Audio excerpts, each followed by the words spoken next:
My husband built this house to withstand the hurricanes, and adding the metal roof was the icing on the cake.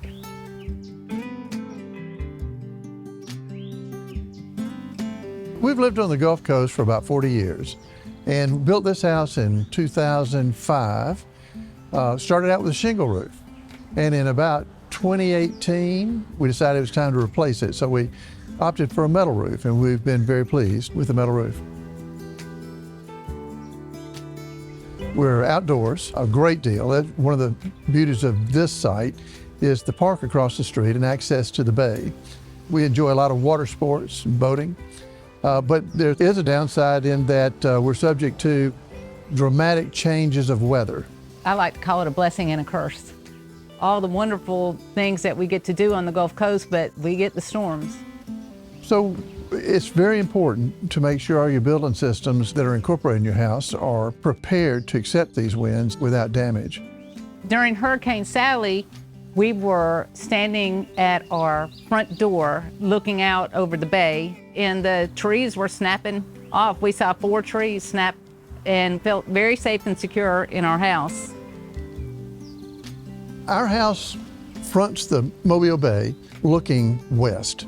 The prevailing wind comes from the southwest, so we get direct wind every day. And the only difference is degree and whether water comes with it. We experience winds of 40 miles an hour and more on a routine basis, and the roof has performed very well. I've had a lot of experience with storms. I'm a lawyer, and in my practice, I practice construction and condominium law. So I've worked at the beach after every hurricane since 1985. And I've been on virtually every roof down there in every condominium and after the storms, and looked at a lot of different types of failures of roofs from hurricane events. I had one house down there that I personally owned that was direct Gulf front, and we had a storm and it took all the shingle roof off. And so I had to replace that roof. And the next year we had another storm, it did it again, took all the shingles off. So I opted for a metal roof, and I never had trouble with the roof again, even though we had multiple storms thereafter. When that storm's in the Gulf and the hurricane force winds come in that measure up to 100, 120 miles an hour, it's a significant event, and everything you own is subject to damage.